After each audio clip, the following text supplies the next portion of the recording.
बिस्मिल्लाहिर्रहमानिर्रहीम। आज जो हम टॉपिक डिस्कस करने जा रहे हैं वह हो हैज़, हैव और हैड के बारे में है कि ये तीनों वर्ड्स जो है ये हम कैसे इस्तेमाल करेंगे इंग्लिश में। हम उनसे कैसे सेंटेंस जो है वो कंस्ट्रक्ट करें, बनाएंगे।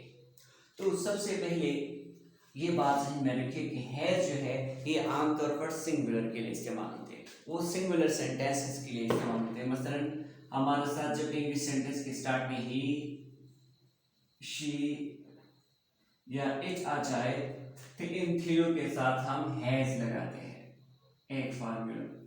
और जब आई, दे, वी और यू आ जाए तो फिर हम उनके साथ क्या लगाते हैं, हैव लगाते हैं। सबसे पहले इस्तेमाल करने से पहले ये ज़रूरी है कि हम हैज़ और हैव के माने सीखें, कि हमें उनका समझ आ जाए कि हैज़ का माना क्या है और फिर हैव का माना क्या है। तो हैज़ और हैव का माना एक जैसे है। हैज़ और हैव का माना है के पास होना या के साथ होना। हैज़ और हैव का माना है के पास होना या के साथ होना। तो एक्सप्लेनेशन में हम इस तरह बता सकते हैं कि ये पोजीशन के लिए इस्तेमाल होते हैं। जब आप किसी चीज़ का मालिक हो, आपके पास अपना चीज़ है और वो आपकी ही की मिल्कियत है, तो फिर आप हैज़ या हैव का इस्तेमाल कर सकते हैं। मिसाल के तौर पर मैं कहता हूँ मेरे साथ एक किताब है, मेरे साथ एक किताब है, मेरे साथ एक किताब है। चूंकि किताब मेरी मिल्कियत है और मेरा अपना है, दैट्स वाई आई सी मेरे साथ एक किताब है। अब दोनों ठीक है, मेरे पास एक किताब है या मेरे साथ एक किताब है, दोनों ठीक है। तो कैसे लगाएंगे, I have a book, I have a book.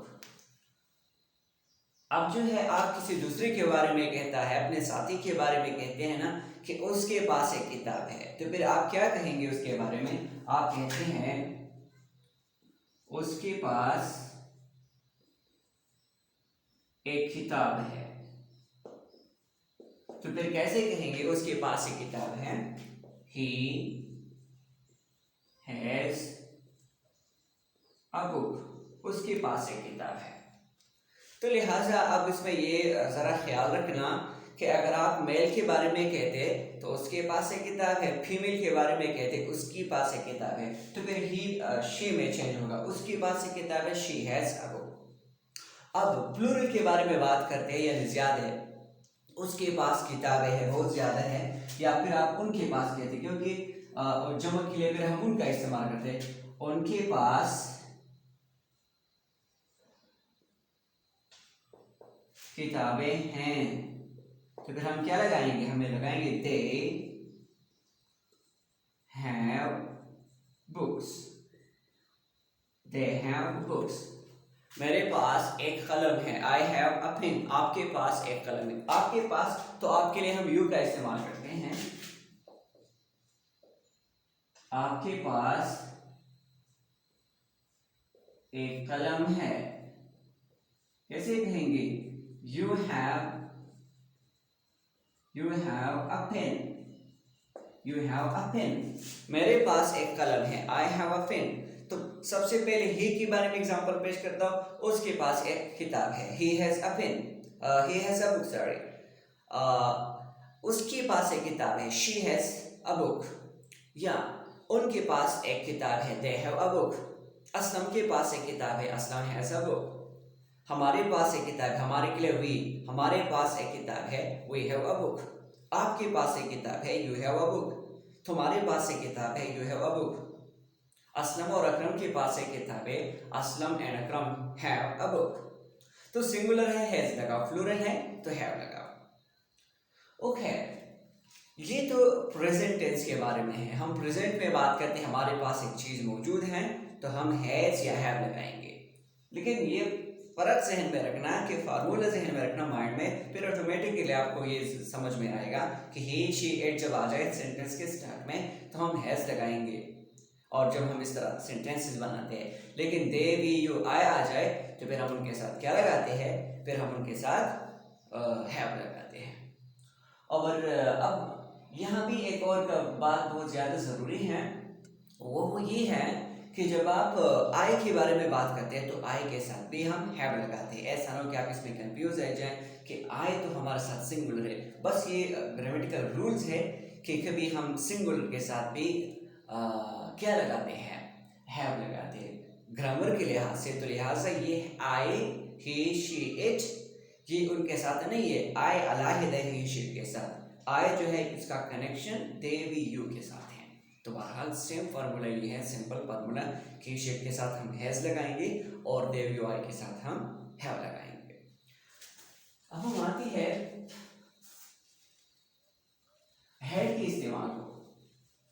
ये सारा डिस्कशन जो हम कर रहे थे, ये डिस्कशन सिर्फ और सिर्फ प्रेजेंट टेंस के बारे में हो रहा था। अब हम बात करते हैं पास्ट टेंस के बारे में। एक वक्त था कि हमारे साथ एक वो चीज़ मौजूद थी, लेकिन अब वो चीज़ नहीं है, और किसी ने हमसे पूछा कि do you have that thing, क्या वो चीज़ आपके पास है, तो हम क्या कहेंगे। फॉर एग्जाम्पल हैड के माने है, हैड के माने के पास होना, लेकिन पास्ट टेंस में तो ये रिप्रेजेंट करता है था। यहाँ हैड के माने भी है कि पास होना, लेकिन ये अब था रिप्रेजेंट करता है, क्योंकि वो चीज़ हमारे साथ था लेकिन अब मौजूद नहीं है। ये जब मैं सेंटेंस में इस्तेमाल करूँगा तो आपको समझ आएगा कि कैसे था के माने रिप्रेजेंट करते हैं। मसलन, और ये ही शी दे वी यू आई सब के साथ हम हैड का इस्तेमाल करेंगे। मसलन मेरे पास एक कलम था, मेरे पास एक कलम था, तो यहाँ आई हैड अ पेन, मतलब यह है कि मेरे पास एक कलम था। I had a pen, now I don't have, अब मेरे पास कलम नहीं है। या आपके पास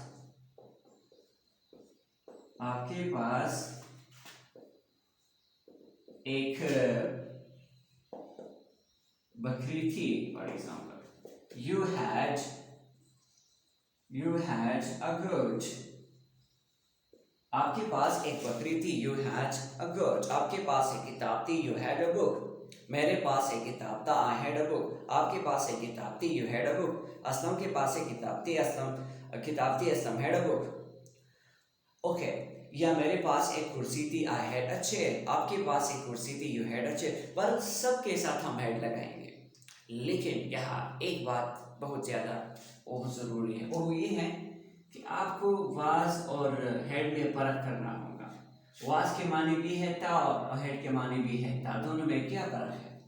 तो लिहाजा हेड जो है हम मिल्कियत के लिए इस्तेमाल करते हैं। ये इसका माने भी था है और इसका माने भी था है, लेकिन दोनों में फ़र्क ये है कि ये मिल्कियत के लिए इस्तेमाल होता है और ये मिल्कियत के लिए इस्तेमाल नहीं होता। मसलन जिस तरह हमने टॉपिक प्रेजेंट किया था कि मैं घर में था।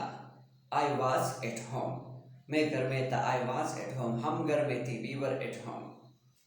लेकिन यहाँ ऐसा ना कि आप लगाएंगे कि कोई आपसे पूछते कि सेंटेंस ट्रांसलेट करें कि मैं घर में था, और आप कहते हैं कि आई हैड एट होम, ये रॉन्ग होगा। अगर आप कहेंगे कि आई हैड एट होम तो इसका मतलब है कि मेरे पास एक घर था।